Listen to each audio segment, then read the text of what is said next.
Të nderuar televizionistë, përshëndetje, do të jemi bashkë në këtë edicion informativ këtu në Drita Televizion, një njohim ndërkohë me zhvillimet e ditës. Liderit dhe institucionet shqiptare urojnë mësuesin për 7 marsin. Kryeministri i vendit Edi Rama ka uruar sot mësuesit në një postim në rrjetin social. Rama ka falendëruar mësuesit për përkushtimin në mbledhjen e farës së dijes në brezat e rinj të Shqipërisë. Gjithashtu, presidenti Bajram Begaj zhvilloi sot një pritje të veçantë nderim të mësuesve në pension që kanë shërbyer në arsim për vite dhe në zona të ndryshme të Shqipërisë.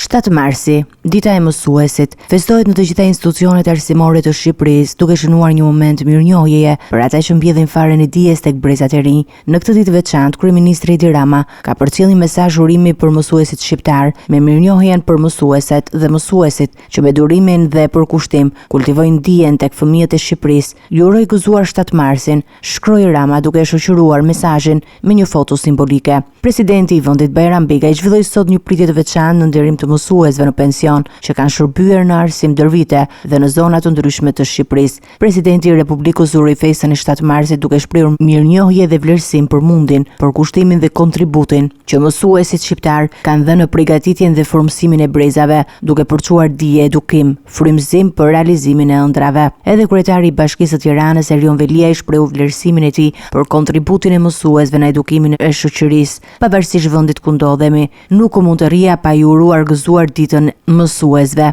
Do të kisha dashur të shkruaja këto fjalë nga zyra ime, si çdo vit, në krye të punëve të qytetit, u shpreh ai në një mesazh drejtuar mësuesve. Kryetari i Partisë së Lirisë, Ilir Meta, ka përcjellë sot një mesazh nga burgu për të gjithë mësuesit. Ai shpreh mirënjohjen për punën e tyre teksa nuk lë edhe pa përmendur zgjedhjet e 11 majit. Në shkrimin e tij të publikuar në rrjetin social Facebook, Meta shprehet se me fitoren e Aleancës për Shqipërinë Madhështore, arsimi do të marrë mbështetjen që meriton. Në 11 maj, me fitoren e Aleancës për Shqipërinë Madhështore, arsimi do të marrë mbështetjen që meriton. Buxhetin për arsimin do të rritet ndjeshëm, rroga e mësuesve dhe pedagogëve do të dyfishohet dhe paga e 13 do të bëhet realitet me ligj. Policia e shtetit përmes një deklarate nënvlizoi rëndësinë e këtij profesioni fisnik, duke theksuar se mësuesit luajnë një rol kyç në formimin e brezave të ardhshëm dhe ndërtimin e një shoqërie më të mirë. 7 marsi mbetet një ditë simbolike në Shqipëri, ku mësuesit nderohen për përkushtimin dhe sakrificën e tyre në arsim, duke qenë udhërrëfyes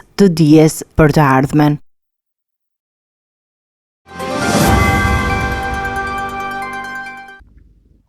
Për Shqipërinë nuk ka asnjë plan B, theksoi kryeministri i vendit Edi Rama veç atij të integrimit të Bashkimit Evropian. Kreu i qeverisë ishte i pranishëm në eventin që bëri bashkë në Tiranë laureatët e çmimit Karli Mall. Fokusi i diskutimeve ishte tek përparimi i Europës dhe ardhmja e kontinentit. Në panelin e ndarjes së çmimeve prestigjioze, Karl Sprejs, kryeministri Edi Rama u shpreh se Shqipëria nuk ka tjetër plan përveç antarësimit në Bashkimin Evropian. Ai theksoi se megjithëse Shqipëria nuk është naive, është idealiste për të arritur integrimin evropian. Edhe për brezin e ri, or madje veçanërisht për brezin e ri, Bashkimi Evropian është përgjigje. Shumë më shumë se sa gjithçka tjetër jashtë Bashkimit Evropian. Dhe nuk dua që të sjell shembuj të dhimbshëm, po ja të shikojmë Britaninë e Madhe pas Brexitit, si shkuan gjërat për të rinjt atje. Ose të shikojmë për shembull se si ky iluzioni i Britanisë që ka më shumë para, më shumë instrumente, më shumë fuqi, duke qenë jashtë Bashkimit Evropian, se si është shkatruar, është thyer. Dhe ka thyer edhe shumë rrjete të ndryshme, shumë mure, forca që ishin ndërtuar brenda Bashkimit Evropian. Më pyesin se çfarë plani ka Shqipëria, i them që nuk ka plan tjetër veç Bashkimit Evropian. Ne nuk jemi naiv, por jemi idealist për Bashkimin Evropian. Sa dashuria e dikujt për martesën para se realisht martohet, madje edhe kur vjen fjala për atë që Europa gjendet në një moment kur bëhet apo zhbëhet, tha Edi Rama. Rama përmendi gjithashtu frytet e reformës në drejtësi, që ai ka ndërmarrë, duke thënë se për herë të parë në historinë e politikanëve të fuqishëm janë sjell para një prokurori dhe gjykatësit pavarur, një arritje që nuk ishte parë që nga viti 1912. Është hera e parë në histori që kemi politikanë të fuqishëm që shkojnë para një prokurori e gjyqtarit pavarur, kur s'ka ndodhur qysh nga viti 1912, deri kur ne finalizuam reformën e drejtësi, kur s'kishim parë një ministër apo individ të profilit të lartë të lidhur me pushtetin politik të çojë përpara gjykatës e jo më të dënohej, tha Edi Rama. Kryeministri gjithashtu theksoi rëndësinë e lidhjes mes Europës dhe Shteteve të Bashkuara, duke thënë se Amerika pa Europën është një ishull dhe Europa pa Amerikën është një gadishull. Amerika pa Europën është një ishull, Europa pa Amerikën është një gadishull. Për mua së pari jemi në një pozitë shumë të rehatshme, sepse nuk jam gjerman dhe nuk më duhet të gjej zgjidhje për botën. Jam një kryeministër i një vendi të vogël. E di që nëse nuk e kam gabim, askush nuk do të dëmtohet, por nëse udhëheqësit e Europës do të kenë gabime, të gjithë do të dëmtohemi. Ai bëri thirrje për një politikë të qëndrueshme në zhvillimin dhe paqen globale, duke theksuar se fuqia ushtarake nuk mund të jetë rruga e parë për zgjidhur krizën globale.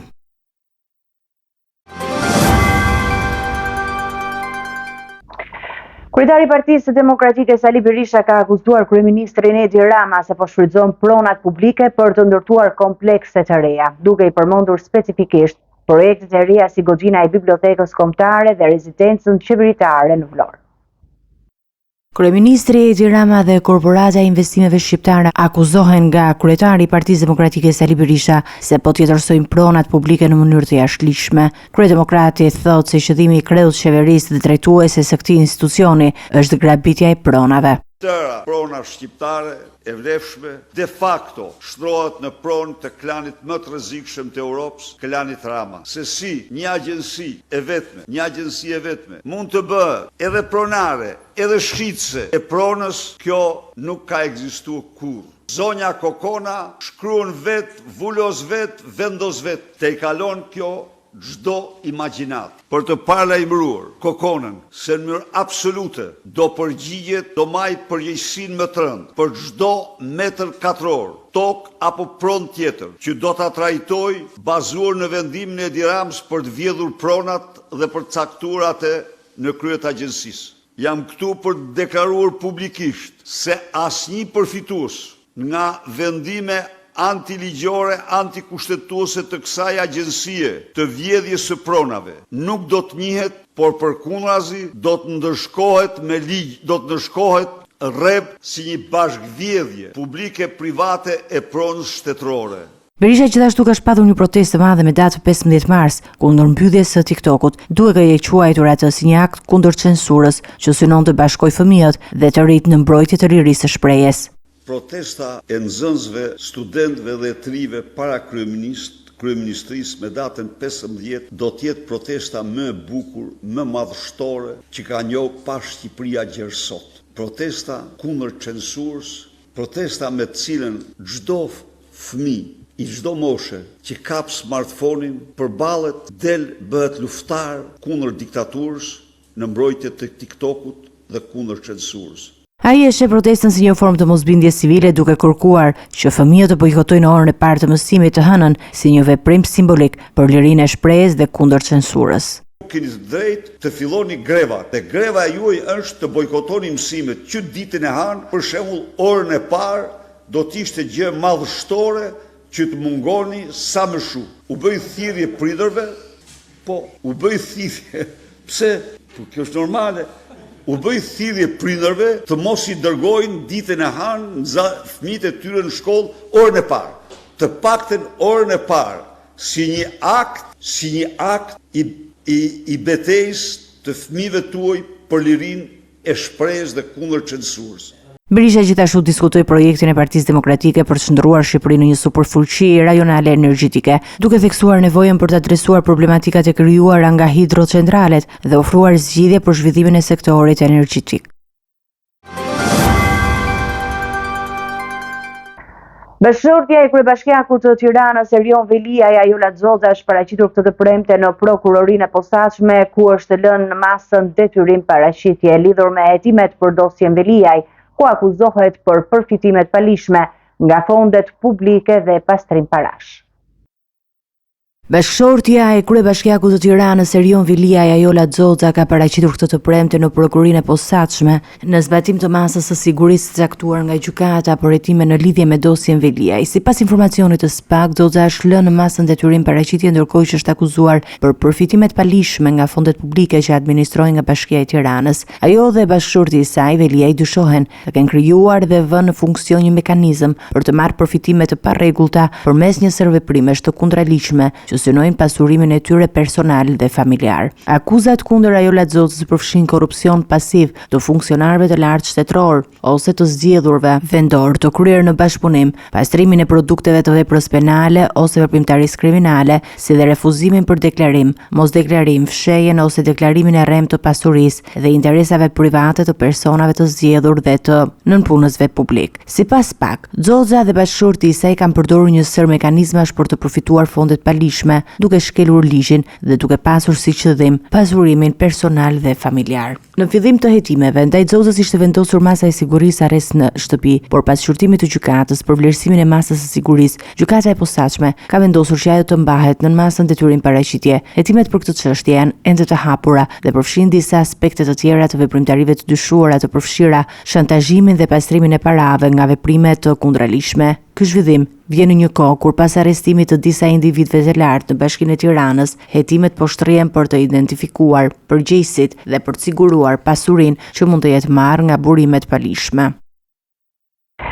Gjykata e posaçme pas kërkesës së SPAK-ut ka sekuestruar 31 pasuri të dy anëtarëve të një grupi kriminal, Jusel Mici dhe Mendion Domi, të cilët janë të akuzuar për mashtrim dhe aktivitete të organizatës kriminale në kuadër të operacionit të vitit 2022.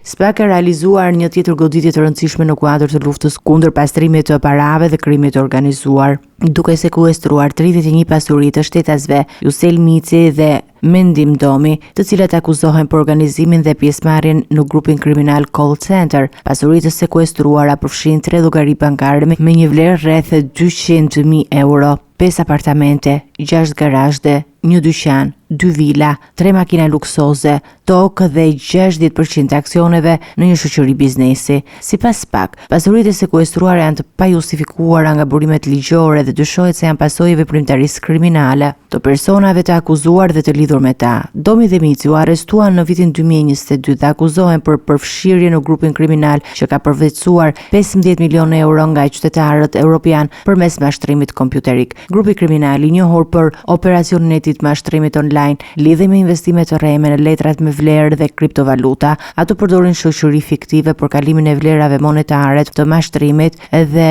organizonin call center në Shqipëri dhe Itali për të kontaktuar viktimat dhe i bindur se ata do të investonin në programe të rreme investimi. Pas përvetësimit të shumave, grupi kriminal kryesisht i konventonte parat në kriptovaluta ose realizonin transaksione të shumta për të blerë pasuritë paluajtshme. Pjesëmarrësit në këtë grup dyshohet se kanë krijuar një rrjet mashtrues dhe janë akuzuar për pastrim parash dhe fshehje të ardhurave të palishme. Mici akuzohet për krijimin e grupit të strukturuar kriminal, mashtrimin kompjuterik, fshehjen e të ardhurave dhe pastrimin në produkteve të veprës penale, ndërkohë Domi akuzohet për mashtrim kompjuterik, pjesëmarrje në grup të strukturuar kriminal, fshehje të ardhurave dhe pastrimit të produkteve të veprës penale në bashkëpunim me Micin. Hetimet janë ende në vazhdim dhe SPAK po monitoron mundësinë e zbatimit të pasurive të tjera të fshehura nga ky grup kriminal. Gjykata e Ilishës ka pranuar kërkesën e prokurorisë për të dërguar në gjykim portugezin Ruben Saraiva, i akuzuar për vrasjen e biznesmenit Ardian Nikulaj në Shëngjin. Vendimi u mor nga gjyqtari Renis Shehi, i cili vlerësoi se kishte provat mjaftueshme për të gjykuar Saraivën për veprat penale të vrasjes në paramendim dhe mbajtjes pa leje të armëve. Gjykata e Ilishës ka pranuar kërkesën e prokurorisë dhe ka dërguar për gjykim Ruben Saraivën, shtetas portugez i akuzuar për vrasjen e biznesmenit Ardian Nikulaj në Shëngjin në 19 mars 2023. Gjyqtari Renis Shehi miratoi kërkesën e prokurorit Frances Ganaj për të kaluar çështjen në gjykim, ndërsa i pandeori Saraiva u përball me akuzat për vrasje me paramendim e kryer për gjakmarrje dhe armbajtje pa leje. Në seancën gjyqësore që zgjati rreth 3 orë, avokati Ruben Saraivës kërkoi pushimin e çështjes, duke pretenduar se nuk ishte prova që implikonin klientin e tij në në vrasjen e Nikulajt. Kërkova pushimin e çështjes sepse nga provat që janë në falsifikim gjyqësor nuk vërtetojnë që Ruben Sarajeva të jetë autori i kësaj vrasje. Gjithsesi, kjo do t'i nështrohet hetimit të gjyqësor në themel dhe aty do shikojmë pastaj si do vendosi gjykata. Po gjithsesi mos harrojmë që janë gjykata shkallës parë, është apeli dhe kështu me radhë. Kështu që janë disa gjykata që do ta vlerësojnë nëse ky është autori i ngjarjes apo jo. Gjykata vendosi ta kalojë çështjen në gjykim, ku do të shurtohet nëse Ruben Sarajeva është autori i ngjarjes ose jo. Ardian Nikulaj u ekzekutua në hotelin e tij në Shëngjin si pjesë e një konflikti gjatë hakmarrjes midis familjes Nikulaj dhe fisit Lex Takaj, që ka shkaktuar më parë viktima. Vrasja e Nikulajt u dyshua të ishte pjesë e këtij zinxhiri hakmarrjeje. Ruben Sarajeva u ekstradua në Shqipëri me 31 dhjetor 2023 nga Maroku pas një kërkese të autoriteteve shqiptare, që nga ekstradimi ai ka qëndruar në parabukim dhe ka mohuar lidhjen e tij me vrasjen e Nikulajt. Për ngjarjen janë të akuzuar dhe 4 shtetas britanik që ndihmuan në krim dhe Edmond Haxhia, i dyshuar si organizator dhe porosici i vrasjes për motive gjakmarrjeje. Ekstradimi i britanikëve pritet të ndodhë brenda pak jave për të përballur me drejtsinë shqiptare. Autoritetet gjermane në kthim përgjigjen për autoritetet shqiptare bëjnë me dije se shkaku që dyshohet se mund të fshihet pas vrasjes së 24 vjeçares është për çështje nderi, pasi dyshohet se familja ishte në presion për ekzistencën e një fotoje ku vajza e tyre shfaqej nudo. Hetimet për vrasjen e 24 vjeçares palestineze Rayan Alan, e cila u vra nga jati Fadi Alan, po vazhdojnë dhe autoritetet gjermane kanë dhënë detaje të reja mbi motivin e mundshëm të krimit. Dyshohet se vrasja mund të ketë lidhje me një çështje nderi, pasi familja ishte nën presion për një video ku vajza shfaqej nudo. Sipas kallëzimit të nënës së Rayan, në 26 shkurt 2025, vetëm një ditë para se vajza të gjendej pa jetë në Tiranë, ajo kishte bërë një kallëzim penal për zhvatje në Gjermani për shkak të videos. Nëna e Rayan ka treguar se prej dhjetorit 2024 ajo i kishte dhënë disa herë vajzës para për të paguar kërcënuesit, të cilët i kishin siguruar videon, dhe vajza kishte dërguar parat përmes kompanive të transfertave pa praninë e nënës. Në kallëzimin e saj, nëna e Rayan gjithashtu sugjeron mundësinë që vajza e saj mund të ketë pasur rol në krimin e situatës. Rayan kishte udhëtuar në Shqipëri me të atin me 19 shkurt 2025 dhe dyshohet se ajo kishte treguar babait për videon, çka mund të ketë shkaktuar një mosmarrëveshje mes tyre. Përpara këtij incidenti, Rayan kishte denoncuar në vitin 2024 kërcënimet për vdekje nga ana e familjes për shkak të dëshirës së saj për një jetë të lirë dhe perëndimore.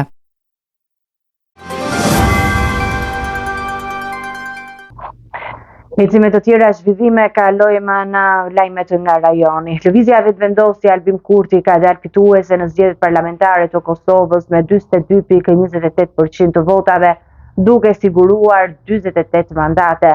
Megjithatë, kjo nuk mjafton për të krijuar qeverinë e vetme, ndaj me s'ke mbeten disa opsione për koalicione, ndërsa opozita shqyrton mundësinë e një qeverie pakicë. Pas numërimit më të gjatë të votave në historinë e zgjedhjeve në Kosovë, lëvizja Vetëvendosje e kryeministit Albin Kurti ka dalë fituese me 42.28% të votave, duke siguruar 48 mandate në kuvend. Pastaj rendit Partia Demokratike e Kosovës me 24 mandate, Lidhja Demokratike e Kosovës me 20 mandate dhe Aleanca për Ardhmërinë e Kosovës me 8 mandate. Ndërkohë, 20 ulse janë të rezervuara për pakicat, përfshirë 10 për serbët e Kosovës. Komisioni Qendror i Zgjedhjeve pritet të shpallë rezultatet përfundimtare pas 48 orësh, por tashmë dihet se Vetëvendosja nuk mund të formojë qeverinë e vetme. Ekspertët politik sugjerojnë 2 skenar të mundshëm: një koalicion mes LVV-s, partive të pakicave, listën serbe dhe një parti shqiptare, ose krijimi një qeverie pakice nga partitë opozitare me mbështetjen e komuniteteve jo shumicë. Megjithatë, për të arritur një marrëveshje do të nevojitet negociata të vështira për shkak të gjuhës së ashpër politike dhe mosmarrëveshjeve mes liderëve të partive kryesore. Eci me zhvillimet nga bota, liderët e Bashkimit Evropian ranë dakord unanimisht për të rritur ndjeshëm shpenzimet për mbrojtjen, duke synuar forcimin e kapaciteteve strategjike dhe zvoglimin e varësisë. Ndërkohë, Hungaria refuzoi të mbështesë deklaratën e përbashkët për Ukrainën, duke akuzuar Bashkimin Evropian se po zgjat konfliktin. Pas numërimit më të gjatë të votave në historinë e zgjedhjeve në Kosovë, lëvizja vetëvendosje e kryeministit Albin Kurti ka dalë fituese me 42.28% të votave, duke siguruar 48 mandate në kuvend. Pastaj rendit të Partia Demokratike e Kosovës me 24 mandate, Lidhja Demokratike e Kosovës me 20 mandate dhe Aleanca për Ardhmërinë e Kosovës me 8 mandate. Ndërkohë 20 ulse janë të rezervuara për pakicat, përfshirë 10 për serbët e Kosovës. Komisioni Qendror i Zgjedhjeve pritet të shpallë rezultatet përfundimtare pas 48 orësh, por tashmë dihet se vetvendosja nuk mund të formojë qeverinë e vetme. Ekspertët politik sugjerojnë dy skenar të mundshëm: një koalicion mes LVV-s, partive të pakicave, listën serbe dhe një parti shqiptare ose krijimi një qeverie pakice nga partitë opozitare me mbështetjen e komuniteteve jo shumicë. Megjithatë, për të arritur një marrëveshje do të nevojitet negociata të vështira për shkak të gjuhës së ashpër politike dhe mosmarrëveshjeve mes liderëve të partive kryesore. Presidenti Donald Trump deklaron se nuk do të mbrojë aleatët e NATO-s nëse ata paguajnë më shumë për mbrojtjen e tyre, duke propozuar një rritje të shpenzimeve ushtarake deri në 5% të GDP-s. Deklarata ka shkaktuar reagime nga liderit evropian, përfshirë presidenti Macron, i cili theksoi besnikërinë e Francës ndaj aleancës. Presidenti i Shteteve të Bashkuara të Amerikës Donald Trump ka deklaruar se aleatët e NATO-s duhet të rrisin ndjeshëm kontributet e tyre financiare për mbrojtjen, përndryshe SBA-ja nuk do të vijojë t'i mbrojë. Ai kërkoi që shpenzimet ushtarake të vendeve anëtare të rriten nga 2% në 5% të GPT-s, një propozim që është kundërshtuar nga disa shtete për shkak të kostove të larta. Trump argumentoi se vendet e NATO-s nuk do ta ndihmonin Shtetet e Bashkuara të Amerikës në një situatë të ngjashme, duke vënë në pikpyetje solidaritetin e aleancës. Deklaratat e tij kanë shkaktuar reagime të forta në Europë, ku liderët e vendeve anëtare, përfshirë presidentin francez Emmanuel Macron, kanë ritheksuar përkushtimin ndaj aleancës. Macron theksoi se NATO është një aleancë e bazuar në besnikëri dhe se anëtarët duhet të presin të njëjtin nivel angazhimi nga Shtetet e Bashkuara. Këto deklarata vijnë në një moment kritik për sigurinë globale, ndërkohë që SBA-ja vazhdon të mbajë rreth 100.000 trupa në Europë, kryesisht në Gjermani, Itali dhe Britani. Megjithëse në shkurt Trump kishte shprehur mbështetje për nenin 5 të NATO-s që garanton mbrojtjen e ndërsjellë mes anëtarëve, deklaratat e tij të fundit kanë ngritur shqetësime mbi qëndrueshmërinë e aleancës ushtarake perëndimore. Emisari i Trumpit Steve Witkoff do të udhtojë në Arabinë Saudite për bisedime me përfaqësuesit Ukrainës mbi një armpushim dhe marrëveshje paqeje. Ndërkohë, presidenti Zelenski zhvilloi takime urgjente me liderët evropian në Bruksel, ndërsa Bashkimi Evropian planifikon rritje të investimeve në mbrojtje. Presidenti Macron thekson nevojën për një qëndrim të pavarur evropian ndaj konfliktit. Administrata e presidentit Trump ka nisur përpjekjet për të ndërmjetësuar një armpushim mes Ukrainës dhe Rusisë. Steve Witkoff, i dërguari i posaçëm i presidentit për lindjen e mesme, deklaroi se po organizon një takim me përfaqësuesit Ukrainës në Arabinë Saudite për të diskutuar një kornizë të mundshme paqeje dhe ndalimin e agresionit rus.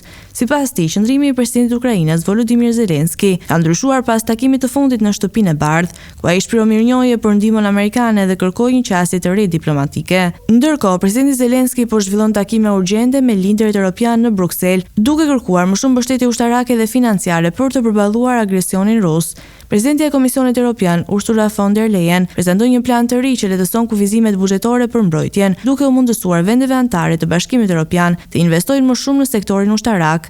Plani synon që në 4 vitet e ardhshme 27 vende të Bashkimit Evropian të rrisin investimet në mbrojtje me një total për 863 miliard dollarësh. Kryeministri polak Donald Tusk theksoi se Europa do të armatoset më shpejt dhe më efikas se Rusia, duke garantuar mbështetje të plotë për Ukrainën. Nga ana tjetër, presidenti francez Emmanuel Macron shprehu shqetësimet e tij për qëndrimin e SBA-s ndaj Europës nën administratën e re të Trump, duke deklaruar se ardhmja e Europës nuk duhet të vendoset në Washington apo Moskë, por nga vetë europianët.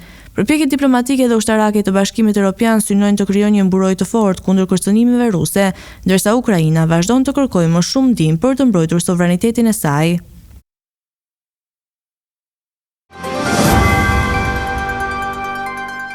Të nderuar teleshikues, do të njihemi me parashikimin e motit. Drejtori shqiptar për datën 8 mars 2025 parashikoi të përshkohet në një mot i qëndrueshëm. Sipas parashikimeve pritet një ditë me kthjellime dhe orë me diell.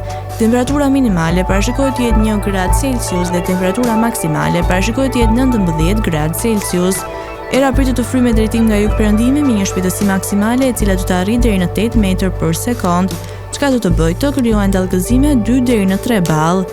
ndërsa temperaturat minimale dhe maksimale për disa nga qytetet kryesore të Shqipërisë do të jenë si vijojnë: Shkodër 7 deri në 18 gradë Celsius, Kukës 4 deri në 17 gradë, Peshkopi 4 deri në 17 gradë Celsius, Tiranë 8 deri në 18 gradë, Durrës 7 deri në 15 gradë Celsius, Kavaj 7 deri në 16 gradë, Elbasan 6 deri në 19 gradë Celsius, Berat 7 deri në 18 gradë, Korç 1 deri në 16 gradë Celsius, Vlorë 6 deri në 17 gradë, Gjirokastër 4 deri në 15 gradë, Sarandë 8 deri në 15 gradë Celsius. Territori i Kosovës për datën 8 mars 2025 parashikohet të përshkohet në një mod i qëndrueshëm, e që ditë do të jetë mbushur me kthjellime dhe orë me diell. Sipas parashikimeve, temperatura minimale do të jetë 0 gradë Celsius, ndërsa ajo maksimale parashikohet të jetë 17 gradë Celsius.